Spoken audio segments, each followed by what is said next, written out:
কি অবস্থা সবার? গতবার যখন আমরা Honor 200 ফোনটা রিভিউ করেছিলাম, আমরা কিন্তু ভাবতেও পারি না যে ওই ফোনটা নিয়ে এতদিন পরে এসেও মানুষের আগ্রহ এত বেশি থাকবে। অনেকেই নিচ্ছে এখনো। এরপরে মার্কেটে 300 লঞ্চ হয়েছে, বলা যায় যে জ্বলন্ত আগুনে কিছুটা পানি ঢেলে দেওয়ার মতো অবস্থা। যাই হোক, তারপরে চলে আসলো Honor 400। সেই 200 এর উপরে মানুষের যেমন আগ্রহ ছিল তেমন আগ্রহ কিন্তু 400 এর উপরেও দেখা যাচ্ছে।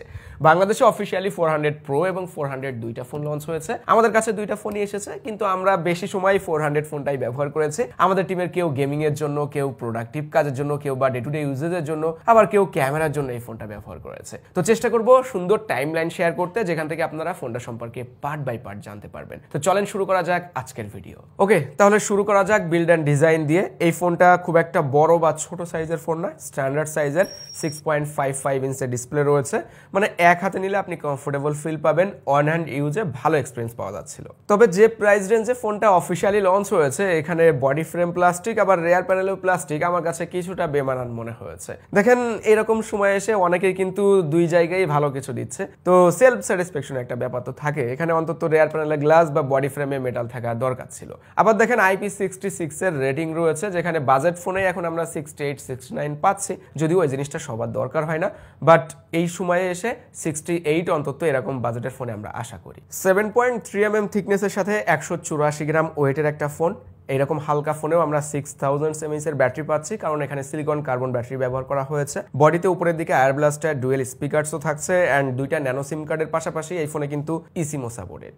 সব মিলিয়ে ফোনটির ডিজাইন নিয়ে আমাদের টিমের সবার মতামত ছিল এরকম যে ফোনটি দেখতে সুন্দর, আর 10টা ফোন থেকে আপনি সহজে এটাকে আলাদা করতে পারবেন। প্রিমিয়াম অ্যান্ড সলিড বিল্ডের একটা ফোন, বাট আমরা যদি লংজিভিটির কথায় আসি, এরকম ফোনই তো আমরা দীর্ঘদিন ব্যবহার করতে চাইবো। সেক্ষেত্রে এই ফোনটা আরো বেশি ডিউরেবল হতে পারতো এর body frame, rear panel and screen প্রোটেকশনের জায়গাগুলিতে। আচ্ছা, এবার আসি ডিসপ্লে সেকশনে। একটা ভালো ডিসপ্লেতে আসলে যা কিছু থাকা প্রয়োজন প্রায় সবকিছুই আমরা এখানে পাচ্ছি, এলটিপিওর জায়গাটা বাদ দিয়ে। 120 হার্জের প্যানেল। সাইজের ব্যাপারে আসলে আমার কাছে এই সাইজটা খুব ভালো লাগছে। আপনারা প্রথম থেকেই বুঝতে পারছেন যে 6.55 ইঞ্চের সাইজের ডিসপ্লে এটা। এখান থেকে আমরা যখন কন্টেন্ট এক্সপিরিয়েন্স করছি বা গেমিং করছি, হাতের ভিতরে ফুল ডিসপ্লেটা নিতে পারছি। ন্যারো চিন বেজেল এরিয়া রয়েছে, সব মিলিয়ে ডিসপ্লেটা গুড। এখানে HDR10+ সাপোর্টেড থেকে শুরু করে 10 বিটের প্যানেল, 5000 নিটস পিক ব্রাইটনেস রয়েছে। সানলাইটে ব্যবহার করে দেখেছি, ভিজিবিলিটি নিয়ে বা ব্রাইটনেস জনিত কোনো ধরনের সমস্যা এই ডিসপ্লেতে আসলে ছিল না। আর এখানে যেহেতু 3840 হার্জের PWM ডিমিং রয়েছে, তো এই ডিসপ্লেটা লো ব্রাইটনেসে ব্যবহার করাটা আসলে চোখের জন্য আরামদায়ক। দেন টাচ রেসপন্স ভালো পেয়েছি। ইউটিউবে 4K রেজোলিউশনে ভিডিও প্লেব্যাক করা যাচ্ছিল। ওটিটি প্ল্যাটফর্মগুলিতে আপনি HDR কন্টেন্ট দেখতে পারবেন। পাশাপাশি এই ফোনে যখন আমরা 120 FPS এ গেমিং করেছি, তখন টাচ রেসপন্সেও কোনো ধরনের সমস্যা ছিল না। যথেষ্ট ফ্লুইড অ্যান্ড স্মুথ একটা ডিসপ্লে মনে হয়েছে। কালারগুলিও দেখতে খুব সুন্দর লাগছিল এই ডিসপ্লেতে। ডুয়েল স্পিকারস রয়েছে ফোনটাতে, তবে 3.5 mm অডিও পোর্ট কিন্তু কোথাও নাই। চলেন একটু সাউন্ড কোয়ালিটি শুনে আসা যাক। 50%,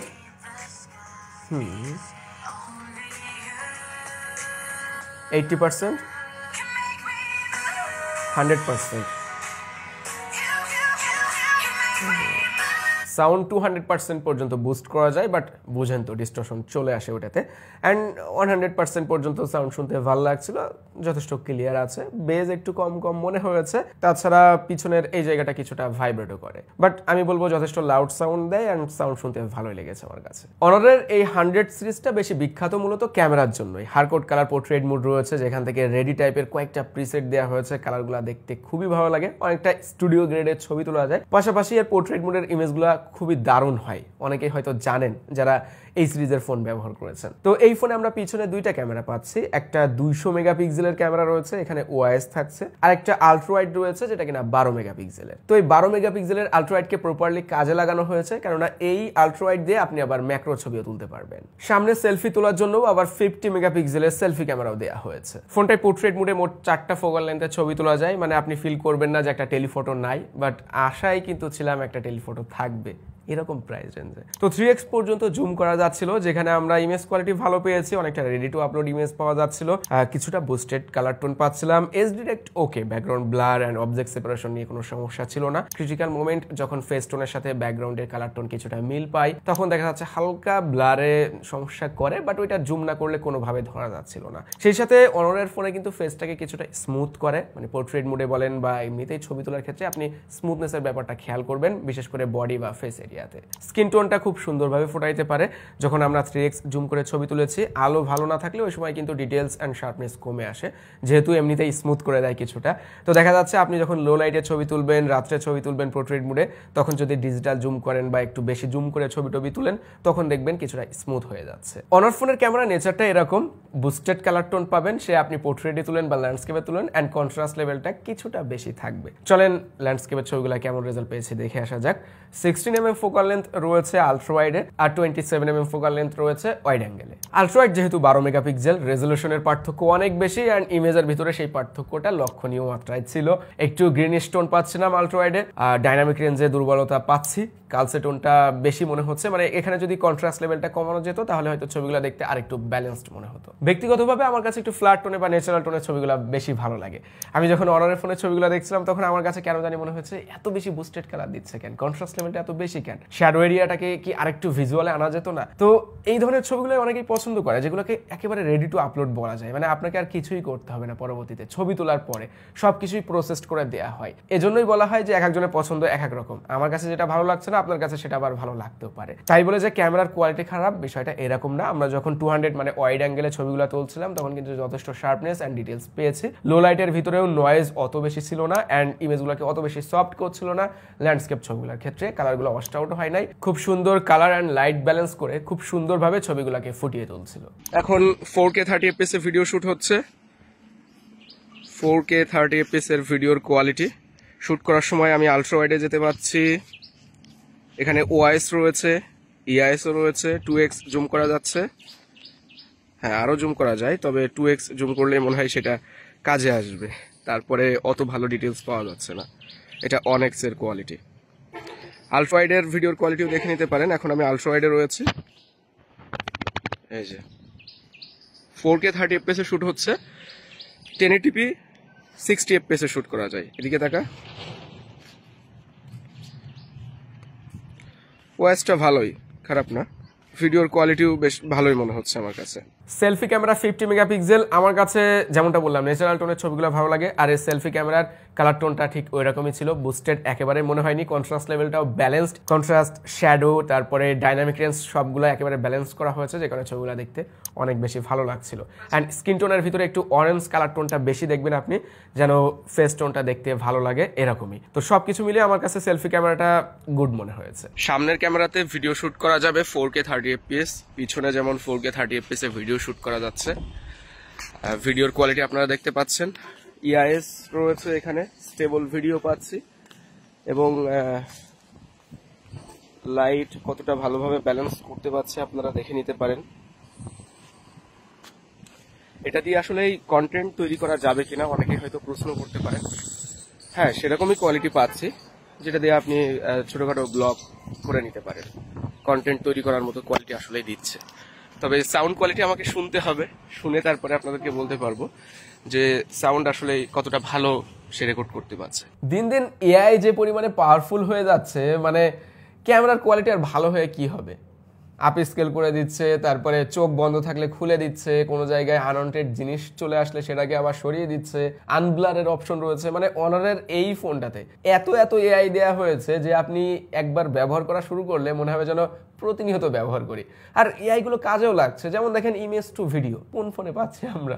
মানে একটা ছবি থেকে ভিডিও তৈরি করা যাচ্ছে, চোখ বন্ধ হয়ে যাচ্ছে, খুলে নিতে পারবেন। আপনি একটা ফ্রেমের ছবি তুলেছেন, ওই জায়গাটায় আপনি দাঁড়িয়ে আছেন, আপনার দেখতে ভালো লাগছে না, আপনি চাচ্ছেন একটু সরে দাঁড়াবেন, আপনি ছবি তোলার পরে আপনাকে সরিয়ে অন্য জায়গায় দাঁড় করিয়ে দিতে পারবেন। আর AI eraser, upscale, high resolution এগুলো তো রয়েছে, আউট পেইন্টিং রয়েছে। মানে একটা ছবিকে দেখা যাচ্ছে আপনি যে অ্যাঙ্গেলে তুলেছেন, যে ভিউতে তুলেছেন, আপনি চাচ্ছেন আরেকটু ওয়াইডার করে নিতে, সেটাও করা সম্ভব। ওয়াইড ছবিও এআই দিয়ে করে নেওয়া যাচ্ছিল। এছাড়াও গুগলের সার্কেল টু সার্চ রয়েছে, মানে জেমিনাই রয়েছে এখানে। এরকম বেশ কিছু এআই ফিচার আমরা এই ফোনটাতে পাচ্ছি। মানে বলা যায় যতগুলা এআই রয়েছে এখন পর্যন্ত স্মার্টফোনের ভিতরে ঢুকেছে, সবকিছুই আপনারা এই একটা সিঙ্গেল ফোনের ভিতরেই পাবেন। অনার 200 এর 7 Gen 3 স্ন্যাপড্রাগনের, অনার 300 এর 7 Gen 3 স্ন্যাপড্রাগনের, অ্যান্ড 400 এসে সেই এগেইন 7 Gen 3। আরও লেটেস্ট এসওসি তো লঞ্চ হয়েছে এর ভিতরে, বেটার এসওসি লঞ্চ হয়েছে। প্রাইস তো কম না, মোটামুটি ভালোই প্রাইস দেওয়া হয়েছে। তো এই জায়গাটায় আরেকটু বেটার কোনো এসওসি ব্যবহার করলে হয়তো বা ভালো হতো। 60 FPS গেমারদের জন্য ওকে আছে। আপনি যদি 60 FPS এ গেমিং করে থাকেন, যেমন পাবজি এখানে 60 FPS এ খেলা যায়, এখানে সিওডি গেম একমাত্র দেখলাম 120 সাপোর্ট করে, আর ডেল্টা ফোর্সও 60 FPS চলে। তো ধরে নেন অধিকাংশ গেমগুলো আপনি 60 FPS এ খেলতে পারবেন ফোনটাতে। LPDDR4X টাইপ র্যাম রয়েছে, আর এটাতে UFS 3.1 স্টোরেজ টাইপ। অ্যান্ড্রয়েডের সব ওএসকে এক করা যায়, মানে একই রকম মনে হয়, বাট অনারে এসে আপনি একটু ভিন্ন রকম কিছু ফিল করবেন। এর UI এক্সপিরিয়েন্সটা আপনাকে অন্যরকম স্বাদ দিবে, অ্যাপ ওপেনিং ক্লোজিং টাইম থেকে শুরু করে, বা যে অ্যানিমেশনগুলো দেয় সেগুলো অনেক বেশি ফ্লুইড মনে হয়। অনারের ওএস এর ভিতরে এটা আসলে রয়েছে। তো আমরা এখানে ম্যাজিক OS 9 পাচ্ছি বেসড অন অ্যান্ড্রয়েড 15 বলা হচ্ছে, আবার 6টা মেজর অ্যান্ড্রয়েড আপডেটও দেওয়া হবে। ছোট করে পারফরমেন্স নিয়ে বললে এই ফোনটা আসলে গেমারদের জন্য না, যেহেতু অধিকাংশ গেমগুলো আপনারা 60 FPS এ খেলতে পারবেন। তো 7 Gen 3 আসলে ডে টু ডে টাস্কগুলো ভালোভাবে হ্যান্ডেল করতে পারবে। আপনি ভারী কাজ এটাতে করতে পারবেন, আপনি এখানে 8টা-10টা অ্যাপ দিয়ে মাল্টিটাস্কিং করতে পারবেন, 12GB র্যাম রয়েছে, UFS 3.1 স্টোরেজ টাইপ। আপনার এই দিক থেকে সমস্যা হবে না, বাট আপনি যদি কম্পিটিটিভ লেভেলের গেমিং করতে চান তাহলে এই ফোনটা আপনার জন্য না, যেহেতু এটা একটা ব্যালেন্সড টাইপের ফোন। আমরা এই ফোনটা দিয়ে ব্যাটারি ড্রেন টেস্ট করেছি, টেম্পারেচার টেস্ট করেছি, চলেন রেজাল্টগুলো আপনাদেরকে জানানো যাক। ভিডিও শুট করার সময় আমরা দেখেছি যখন 4K 30 FPS এ ভিডিও শুট করা হচ্ছিল তখন ব্যাটারিটা ড্রেন হয়েছে 6%, টেম্পারেচারটা অ্যারাউন্ড 41 থেকে 43 ডিগ্রি সেলসিয়াসের আশেপাশেই ছিল। তারপরে আমরা ভিডিও কল টেস্ট করেছি, যেহেতু আমরা লং টাইম ধরে অনেকেই ভিডিও কলে কথা বলি। 30 মিনিট ভিডিও কলে কথা বলার সময় ব্যাটারিটা ড্রেন হয়েছে 9%, এবং ওই সময় ফোনটা গরম হচ্ছিল 41 থেকে 42 ডিগ্রি সেলসিয়াসের আশেপাশে। পাবজি গেম যেহেতু 60 FPS এ চলে, অত বেশি ব্যাটারি ড্রেন হবে না, একেবারে স্বাভাবিক। তারপরেও দেখলাম 30 মিনিট গেমিং করার সময় এই ফোনে ব্যাটারি ড্রেন হয়েছে 7%, যেহেতু জিপিইউর উপরে লোডটা পড়ে ওই সময়। তবে টেম্পারেচারটা কন্ট্রোলে ছিল অনেক বেশি, তখন আমরা পেয়েছি 36 থেকে 37 ডিগ্রি সেলসিয়াস। ব্যাটারি পারফরমেন্স ফোনটাই আসলেই ভালো। স্ক্রিন অন টাইম 8 ঘন্টার কাছাকাছি পাওয়া যায়। আপনি যদি টুকটাক ব্যবহার করেন, অত বেশি লোড টোড না দেন, মানে রেগুলার ব্যবহার যেটাকে বলে, ওইভাবে ব্যবহার করলে এই ফোনটা 2 দিনের কাছাকাছি সময় ব্যাটারি ব্যাকআপ দিতে পারে। গেমিং পারফরমেন্স আমি শুরুতে যেমনটা বললাম, যারা ভাই 60 FPS গেমিং করেন তাদের জন্য এই ফোনটা ওকে। আপনি জাইরো দিয়ে ফুল জাইরো দিয়ে গেমিং করতে পারবেন, লেটেন্সি নাই জাইরোতে, অ্যান্ড গেমিং করার সময় এক্সপিরিয়েন্সটা ভালো পেয়েছি। ফোন ওভারহিট হচ্ছিল না। সিওডি গেমটা 120 FPS এ খেলা যায়, ওই সময় কিছুটা গরম ফিল করা যায়, বাট 120 FPS এ গেমিং করার জন্য কিন্তু এই ফোনটা আসলেই না। আপনি যদি 60 FPS এ গেমিং করেন তাহলে ল্যাগ বা খুব একটা খেয়াল করবেন না, ফোনটা ওভারহিটও হয় না, আর পাশাপাশি পারফরমেন্সটাও ভালো পাওয়া যায়। সো হ্যাঁ, যারা 60 FPS এ গেমিং করেন তাদের জন্য এই ফোনটা ঠিক আছে। এই ফোনে ওয়াইফাই রয়েছে 6, ব্লুটুথ 5.4, NFC-ও রয়েছে, eSIM সাপোর্টেড, আর সেন্সরও রয়েছে। শুধু এই ব্যাপারগুলোর ভিতরে 3.5mm অডিও পোর্টটা নাই। এখন এই ফোনটা আসলে কেমন, সবকিছু মিলিয়ে আমার কাছে মনে হয়েছে এটা একটা ব্যালেন্সড ডিভাইস। যারা এরকম একটা ফোন খুঁজেন যে ক্যামেরা, ব্যাটারি, পারফরমেন্স, ডিসপ্লে এগুলো একেবারেই না খুব একটা কম থাকবে, আবার হাইন কোনো কিছু আপনার প্রয়োজন আছে, তাদের জন্য এরকম ডিভাইস। তবে আমি বলবো যে প্রাইস রেঞ্জে ফোনটা লঞ্চ করা হয়েছে, আমরা গত 2টা সিরিজে এই সেম এসওসি দেখে আসছি। এই জায়গাটায় আরেকটু লেটেস্ট কোনো এসওসি ব্যবহার করা যেত, একটু ডিউরেবিলিটির দিকে নজর দেওয়া যেত। আমি যেমনটা বললাম, এরকম ফোনগুলো আমরা দীর্ঘদিন ব্যবহার করতে চাই। তো যদি লেটেস্ট এসওসির সাথে আরেকটু ডিউরেবল করা যেত ফোনটা, তাহলে দেখা যাচ্ছে লংজিভিটি কথাটা এই ফোনটার সাথে অনেকটাই মানানসই হতো। আপনার কাছে ফোনটি কেমন মনে হয়েছে অবশ্যই কমেন্ট করে আপনার মতামত জানাতে পারেন। এই তো ছিল আজকের ভিডিও। সবাই ভালো থাকবেন, সুস্থ থাকবেন, আল্লাহ হাফেজ।